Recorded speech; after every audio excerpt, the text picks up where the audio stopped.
Hello, everyone. I'm Stephen West. This is Philosophize This. Now, if you want to support the show and help keep it going, you can always pledge a certain amount per episode by going to patreon.com/philosophizethis, or you can go to www.philosophizethis.org and learn more about how you can contribute in other ways, including but not limited to the Amazon banner. I hope you love the show today. So real quick, just to clarify something.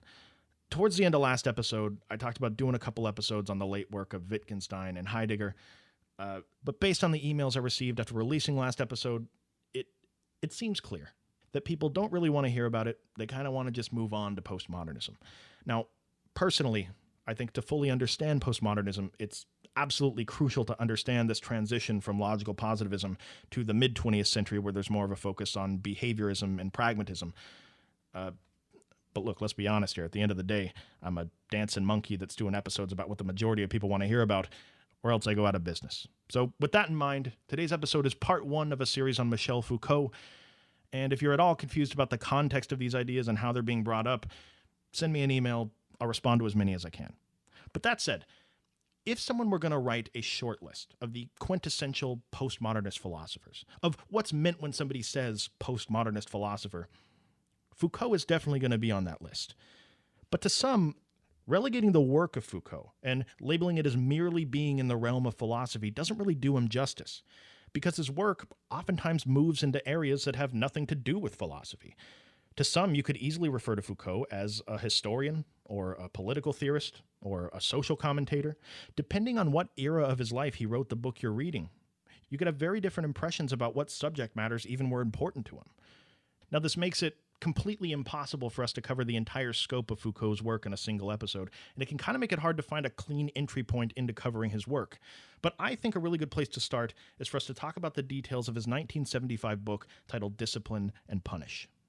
Now, to a total outsider to the work of Michel Foucault, to somebody that just picked up and read Discipline and Punish one day, to that person, the book may seem to be just a history of criminology, a historical catalog of the ways we've treated and punished criminals over the centuries. But as we'll talk about later on today's episode, Foucault's actually making a much deeper point with this book. He's making a point about the structures of where power lies in society and the relationship between the people in power and the average citizen. And just so the first half of the podcast doesn't come off completely like I'm doing some documentary on the history of how we've treated prisoners, throughout the episode, I'm going to ask some questions when we come to the end of sections to sort of foreshadow why this may be much bigger than just Foucault talking about the history of criminology. By the way, Foucault himself would never describe this book as a quote-unquote history of anything. Foucault hated the word history and almost never used it in his writing. He used words to describe this book more like a genealogy of the way we've treated criminals, or an archaeology of how criminals have been punished over the years. He hates the word history because so often the word history brings with it a connotation that we exist in our modern world at the end of this long historical timeline of events that have led to near constant progress. This idea that, we used to be these barbaric savages that followed the playbook of Machiavelli. The ends justify the means. We used to believe it was morally acceptable for the king or the people in power to brutally torture and kill someone that was guilty of a heinous crime. But then, history happened. Time went on, progress was made. Great political theorists came along, great leaders, great ethical philosophers did their work, and we all realized the error of our ways and brought into existence a more modern world where everyone's much more free. The people in power inhibiting the lives of the average citizen far less than they used to. Foucault is going to call this assumption about history into question and really dig deeper into the idea of how much has really changed when it comes to the fundamental relationship between those in power and the citizens. Foucault begins exploring this idea in Chapter 1 of Discipline and Punish by laying the groundwork for the rest of the discussion and describing what it was like to be a criminal in Western Europe in the 1750s. Specifically, he gives an example of what the world was like at this time by describing an actual punishment that was carried out on a criminal in the year 1757. Listen to the punishment this person faced for the crimes they had committed. This punishment was to be implemented in public on the steps of the church, and the criminal was to be, quote, taken and conveyed in a cart, wearing nothing but a shirt, holding a torch of burning wax weighing 2 pounds. Then, on a scaffold that will be erected there, the flesh will be torn from his breasts, arms, thighs, and calves with red-hot pincers, his right hand holding the knife with which he committed the said parricide, burnt with sulfur, and on those places where the flesh will be torn away, poured molten lead, boiling oil, burning resin, wax, and sulfur melted together, and then his body drawn and quartered by 4 horses, and his limbs and body consumed by fire, reduced to ashes, and his ashes thrown to the winds." End quote. That was an actual punishment carried out on an actual person in the year 1757. Now, a few things Foucault would want us to initially consider about this situation. One would be to recognize the fact that this sentence was handed down on what may as well be a distant alien planet to the planet that you live on. See, because it's so easy to hear about a punishment like this, weigh it up against the moral intuitions that happen to be given to you in modern times, feel morally superior to the people that lived in the 1750s, and then write off their entire culture as just barbaric savagery from a bygone era that to even talk about is legitimizing a waste of time. What could we possibly learn from people that thought something like this was a good idea? But the problem with this approach to Foucault is that if you always end the conversation here, number one, you never understand the historical context that explains why things were different back then. But number two, and more importantly to Foucault, that feeling of moral superiority so often gets us to never consider the similarities between the world back then and the world as it is now. More specifically, the power structures of that time, their relationship to the citizens, and how many aspects of them still persist to this day. Because think about it, this punishment was handed down in a world that was pre-American Revolution, pre-French Revolution. The nation-state that sentenced this prisoner to this punishment was not modeled after the Enlightenment. It was modeled more after a Renaissance-era interpretation of Machiavelli's The Prince and Leviathan by Thomas Hobbes. The stability of this particular society would have been grounded in social contract theory. Or if you remember from the podcast episodes we did about this period, it's the idea that upon birth, each and every citizen of the nation-state effectively signs a social contract. The citizens sacrifice a certain amount to the state by way of taxation or public service or by other means, and in return they receive protection. Protection from what Hobbes calls the state of nature. Protection by a king or a magistrate or whatever sovereign body is in charge that guarantees certain natural rights for the people. Put another way, the citizen's job is to sacrifice for the sovereign so that the sovereign can do their job of guaranteeing the natural rights of the population, including punishing criminals that disobey the law. This is a contract where both parties have a very important role if society is going to function. Now, another thing you may remember from the episodes we did on Hobbes is that when somebody commits a crime in one of these societies, the act is seen as a direct attack on the body politic.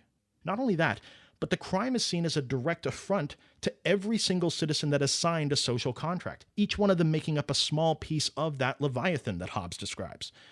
But more importantly than either of those two things, when a crime is committed in one of these societies, it is seen as a direct affront to the authority of the king.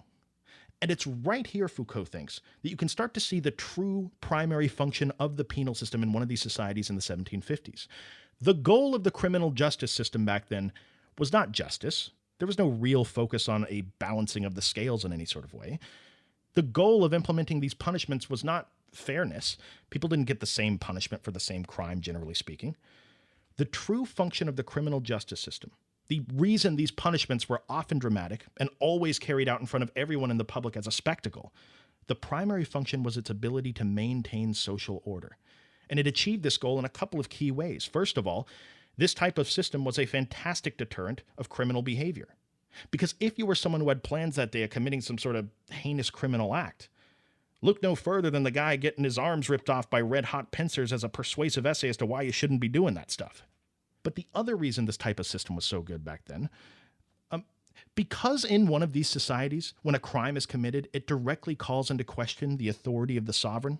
These punishments being carried out in front of everybody on the church steps ended up being an extremely useful public spectacle, because these punishments served as reinforcement of the fact, direct evidence of the fact to the population that the sovereign was still upholding their end of the social contract. The primary goal of this entire display was not justice, it was not fairness, it was the maintaining of order within the society. And Foucault would want to point out that if you're the sovereign, if you're the person or group that's been commissioned by one of these societies to maintain order, an absolutely crucial part of doing your job is to make sure that you're still in power, able to maintain order tomorrow or next week or a month from now. In other words, Foucault is saying an intrinsic, necessary part of that task of maintaining order, if you're the sovereign, is preserving the existing power structure. but just to ask one of those foreshadowing questions. What happens when the power structure no longer serves the needs of the people? Now, Foucault would want to point out that not only did having a sovereign whose job it was to maintain order in this way work for us, but it worked well. In fact, it worked extremely well for hundreds of years. But eventually, as is the case with any imperfect system, problems came up. The sovereign and other people in positions of power started to notice some patterns with societies that were structured this way and how they rise and fall. They started to run into some unintended consequences, flaws in the system that seemed to be repeating themselves over and over again. See, because when you're in the business of publicly executing people for the sake of sending a message about where the power lies in a society, things don't always play out seamlessly in that situation. For example, sometimes when you try to publicly execute someone, they don't die. I mean, something's eventually going to go wrong, right? The equipment malfunctions, the horses aren't cooperating that day. You try to hang somebody, but they got like a 6-pack on their neck and they just kind of hang there for a few hours laughing at you. Point is, these sorts of things happen sometimes. And when they did, it wasn't a far leap for the population to start considering whether this was some sort of bad omen. Was this a sign that the authority of the sovereign was wavering? That they were no longer capable of carrying out their end of the social contract? But this wasn't the only unintended consequence that started to crop up in these societies. For example, at the beginning of the episode, we talked about a pretty extreme punishment in 1757 that Foucault cites in Chapter 1 of Discipline and Punish. Well, it wasn't entirely uncommon when one of these sorts of extreme punishments were carried out on someone that the population might think the punishment greatly exceeded the severity of the crime that was being committed. When this sort of thing happened, it wasn't entirely uncommon for the population to side with the criminal, or at the very least, call into question the authority of the sovereign and whether they're still running things properly.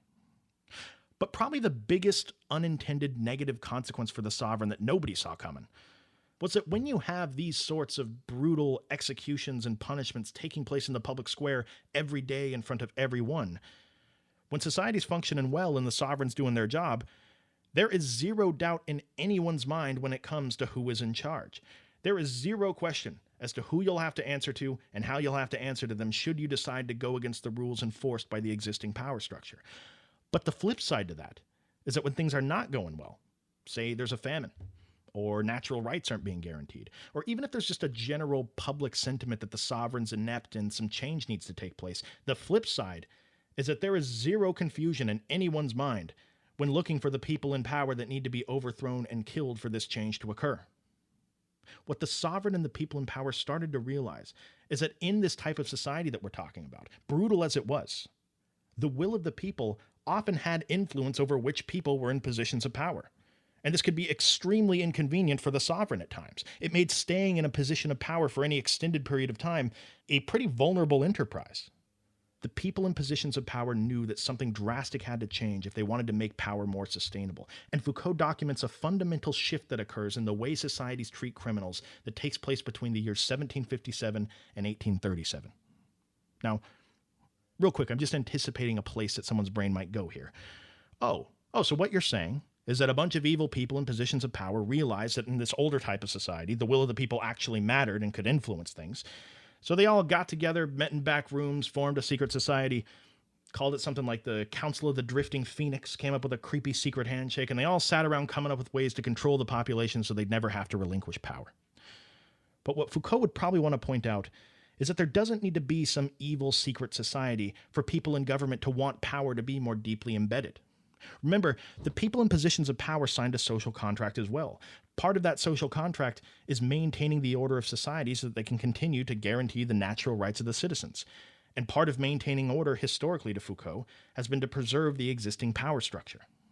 There doesn't need to be a single evil person in any of these positions of power for them to be motivated to come up with new, better tactics to stay in power. And Foucault would say that these new tactics that are being implemented between the years 1757 and 1837 is a broader evolution of the way people in power keep prisoners under control. These changes occur gradually, over the course of decades, sometimes just with subtle changes to the ceremony of the public execution itself.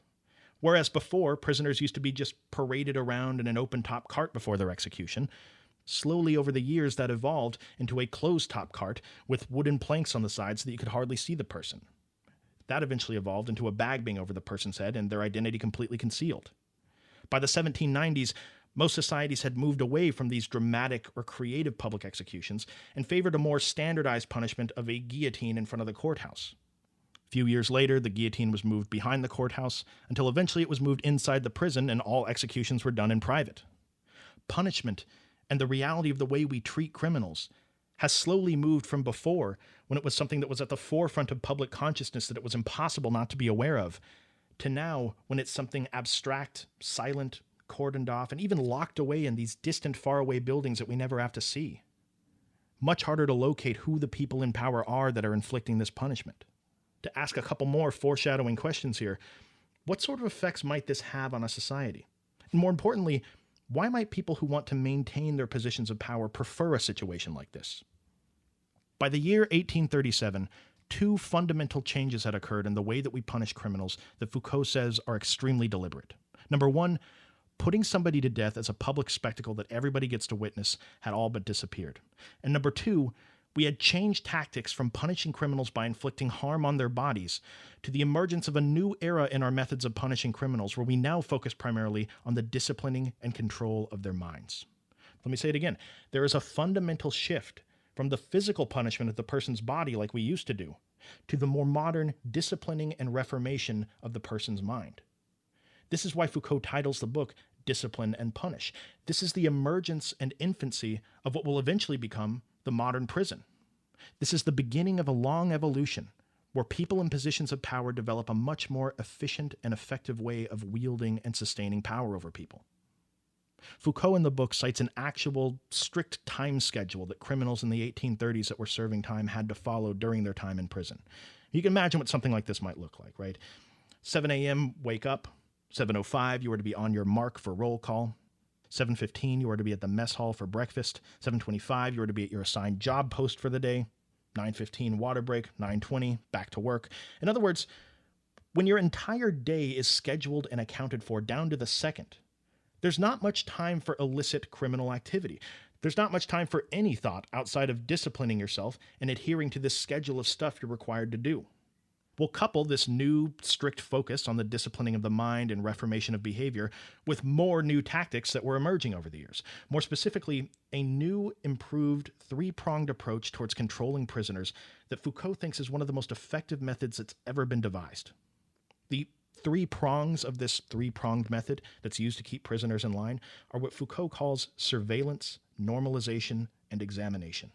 That is, constant surveillance of the prisoners, which combines nicely with normalization, or a normalized standard of how a good prisoner should be thinking and behaving that's been given to you by the people in power. And both of these work nicely with a constant process of examination and re-examination, where people in positions of power give you a score or a grade determining how well you're corresponding with that way of behaving that we've decided a good prisoner should be a reflection of. Foucault thinks this new, highly effective way of controlling prisoners may have sprung out of the work of a philosopher named Jeremy Bentham.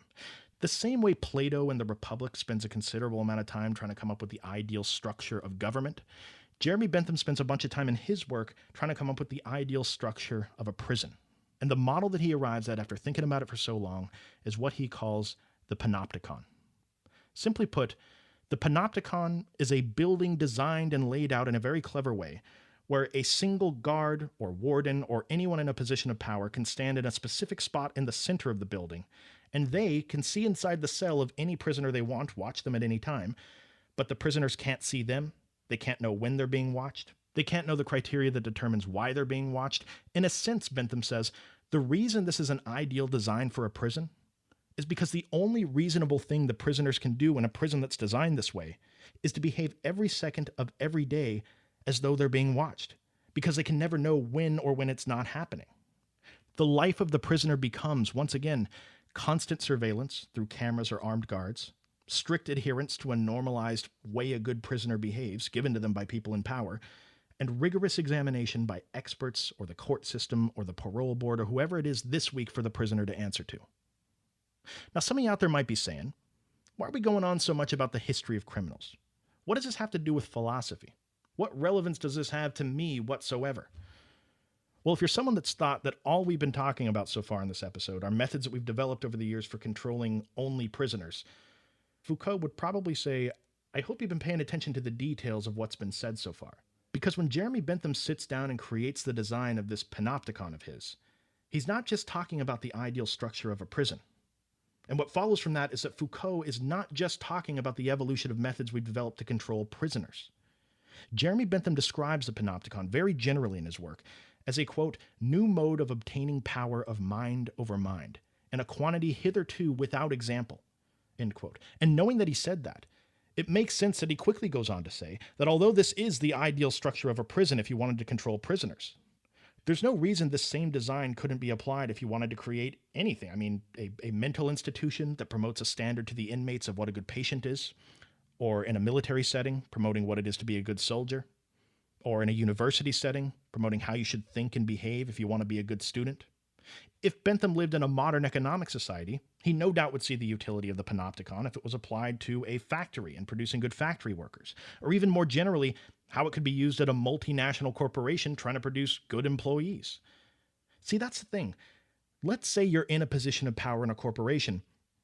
To be able to use the fundamentals of these highly effective tactics that have been developed over the years to control your employees, you don't need to treat them like they're a prisoner that's part of a chain gang forced to crush rocks all day. No, as long as you make sure that their chain is long enough that they don't feel like a prisoner, you can set up some pretty narrow parameters for what it is to be a, quote, good employee that not only will they fall into, but they will actually police themselves to stay that way. They'll feel intense pressure to adhere to that normalized standard of behavior at all times because their life at work is one of surveillance, normalization, and examination. Surveillance by way of cameras, time clocks, supervisors, deadlines, monitoring activity on your computer. I mean, even sometimes just the surveillance of other employees around that feel like they benefit from having dirt on someone in a highly competitive environment. The normalized standard of being a good employee, speaking, acting, dressing in a professional way, however that's defined by whoever decided in the company. Putting on your work persona, always being politically correct, doing all the things to make sure you're a good team player. Then it's on to the examination phase with your monthly, quarterly, yearly evaluations, where they give you a score out of 10 in all these different areas to determine how well you're doing, or in other words, how well you correspond with exactly who I say you should be when you're here. Oh, well, it seems your productivity is about the same level as last evaluation. That's fine, I guess. You're doing good in some areas, but, there's room for improvement in a couple other areas, and don't worry. I made an action plan so that we can see if we can get you back on track. How about that? This three-pronged method has become the dominant way of controlling human behavior. And if you doubt that in any way, consider the similarities it has to the structure of some religions, with the constant surveillance, normative behavior, and rigorous process of examination. This method is so effective and so capable of being applied to any circumstance imaginable that in our modern world it has so pervaded the way power is exercised that it extends beyond institutions like prisons or corporations, and it's actually embedded itself into the very fabric of society. The very same process of surveillance, normalization, and examination could be said to exist in the way you present yourself online and the media you consume. It most likely is even being played out in various social circles that you're a part of right now. Foucault would say that one of the truly insidious things about the way power is wielded and people are controlled in modern times is that simultaneously you are both a subject that is being controlled while also being an active participant in the system. An active participant that in some way, most times unknowingly, supports the existing power structure. Let's slow down for a second and really talk about what's being implied here for Foucault. Remember the criminal justice system back in the 1750s? So as we talked about, the goal of the whole situation back then was clearly not primarily justice or fairness, but instead the benefits the system provided to society when it came to maintaining order and keeping things moving forward. Well, Foucault is going to ask, is the penal system of the 1970s really so different when you take a closer look at it? Do we exist in a modern, enlightened era where we've grown throughout history and learned the error of our ways and constructed a penal system that first and foremost has the aim of distributing justice and fairness?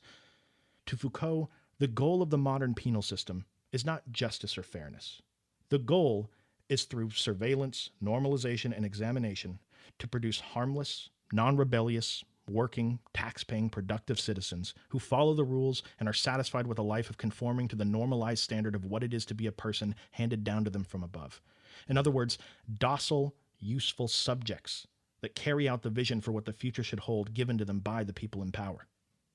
This is why there's such a difference when it comes to the sentencing between white-collar and blue-collar crimes, between an executive that robs the IRS of $20,000 by evading taxes and some dude that robs a Taco Bell of, $85 and a burrito supreme. Short of the executive absolutely refusing to pay back any of the money, 9 times out of 10, they are not going to see the inside of a prison cell because their behavior really doesn't need that much reformation in the eyes of the people in power. I mean, keep doing almost everything you're doing. Keep working, keep creating jobs, keep starting new companies, keep going to badminton on Sundays. Just pay your taxes.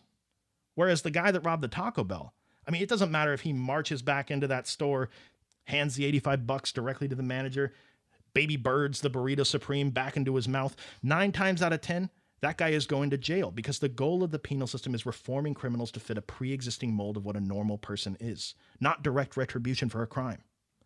Now, also consider the fact that once you're sentenced, it isn't about justice or fairness at that point either. In today's day and age, there's the modern advent of getting out on good behavior. In other words, as long as you're willing to reform yourself into the type of person that we've told you to be, it doesn't really matter what your initial sentence was. We may knock a couple decades off your sentence if only you're willing to play by our rules. Now, some people out there, no matter how many times they go to prison, are just the type of people that are never going to play by the rules. They're never going to become this person that people in power want them to become. They're never going to change. And those people are the people that will either be lifelong repeat offenders in and out of jail, or they'll eventually get life in prison. And Foucault would say it's these kinds of people that refuse to play by the rules that are absolutely fascinating to us as, quote, normal people. That's another modern invention for Foucault, thinking of ourselves as normal and the labeling of criminals as abnormal, or people that need to be reformed to a state of normalcy. But it's the fact that they're not like normal people that makes us so fascinated by criminals. Look at the thousands of true crime podcasts that have absolutely exploded onto the podcast scene in the last couple of years. Massively popular. Look on Netflix at all the crime-related shows you can find there. If you still have a TV subscription, look at all the TV shows on the air documenting some crime that was committed. This fascination with criminals is not a modern phenomenon to Foucault. This has existed all throughout our history. In the American West, there was Billy the Kid. In the Great Depression, Bonnie and Clyde. Criminals can even become folk heroes like D.B. Cooper. But this doesn't just happen in the United States. This has happened all over the world. Part of the reason these older societies moved away from the direction of executing criminals as a public spectacle is because of the very real effects of what happens when you put a criminal beloved by the public at center stage. Foucault thinks we love criminals so much because when they vehemently refuse to play by the rules of society, they have an ability to show us exactly what we are. The law-abiding occupants and active participants in what is effectively a massive social prison. We live our lives trapped in a cell inside of a panopticon, or a panopticon inside of another panopticon. In fact, the panopticon is a great metaphor for the entire project of modernity to Foucault. See, just like in the actual prison, where the goal of the operation is not some higher virtue like justice, but instead to reform prisoners into subjects that are useful for keeping society going, we, as occupants of our social prison, are constantly being disciplined and reformed into good employees, good consumers, good voters, good students, good friends, all internalized expectations of ourselves given to us by someone in a position of power. We're given standards to adhere to by TV shows, movies, books, all media. Standards we internalize that tell us how our bodies should look, what beauty is, what you should care about, what you can and can't say, what some people can do that you can't do. There is no prison or method of torture that has ever been devised that can do to people what they willingly do to themselves in our modern social prison. We live in a panopticon because we live our lives as though we are constantly being watched and held to these standards about how we should be that are given to us by media and the people around us. But the truly sick part about it is that we have constructed a world where we are simultaneously both the prisoner being reformed in the cell and the warden at the center of the panopticon that's constantly watching us. We've created a world where we are under constant surveillance by ourselves. Surveillance by looking in the mirror, wondering if you should starve yourself tonight to lose that 2 pounds that'll make you beautiful. Surveillance of your own irrational, toxic thoughts, but you suffer in silence rather than have to face the shame of going against societal expectations and asking for help and appearing temporarily weak to the people around you who need you to keep it together. There is no prison that can compare to the life of forcing yourself to adhere to a normalized standard of behavior that tells you the person you should be, while constantly being surveyed and examined by yourself and others to make sure you stay that way. This is what Foucault refers to as the genealogy of the modern soul. Consider the fact that the media you consume even gives you the very vocabulary you have at your disposal, and with it, the only categories you have to think about who you even are as a person. Think about that. Think about the power you could have if you were the person that came up with the only terms people had to think about who they even are.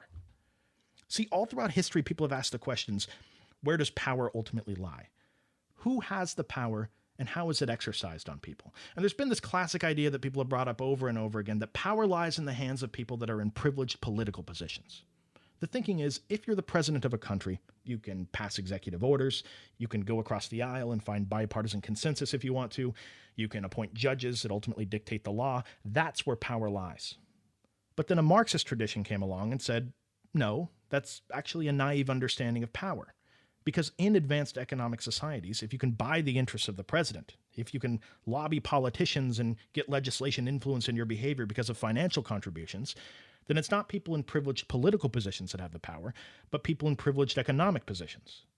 Well, many postmodernists would say, Foucault among them, that the Marxists are just as naive as the people that came before them, and just as hell-bent on trying to find some grand narrative to explain everything, like they always try to do with economics. To Foucault, power doesn't lie in either of these places. See, it would be great if power actually did lie in the hands of a relative few like that. To Foucault, it'd be great if something like the Illuminati really existed, because then, just like the societies in the 1750s, we could point directly at the people in power and do away with them if things were going bad. But in our modern world, power is much more difficult to identify. And part of the reason why is because it's become much more widespread and diffuse. Power in our modern world, to Foucault, is always connected to knowledge. And having recently talked about the structuralists and post-structuralists and their views on knowledge claims, we know that knowledge to them is not some objective, codified set of facts about the way the universe is that you learn in school.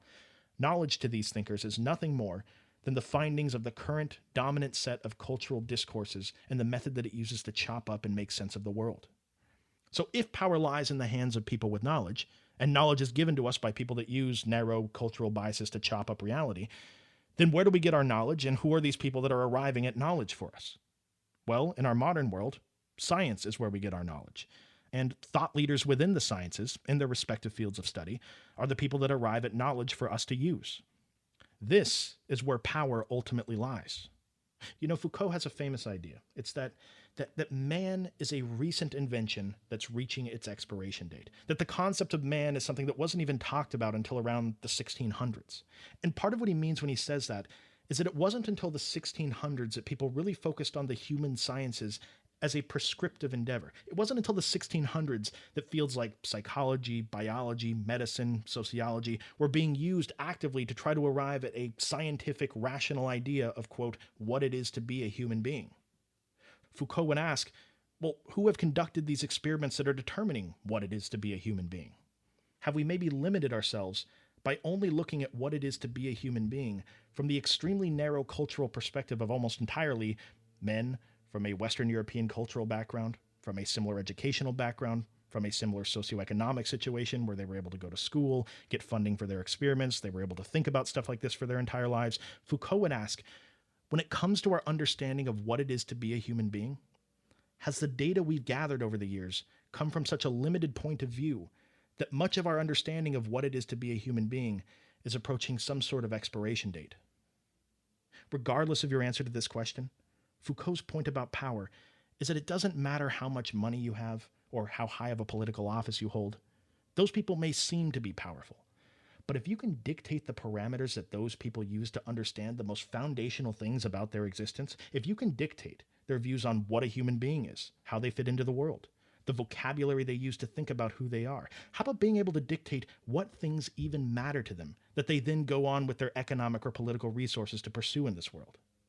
That's where true power lies to Foucault. We'll talk more about this next episode.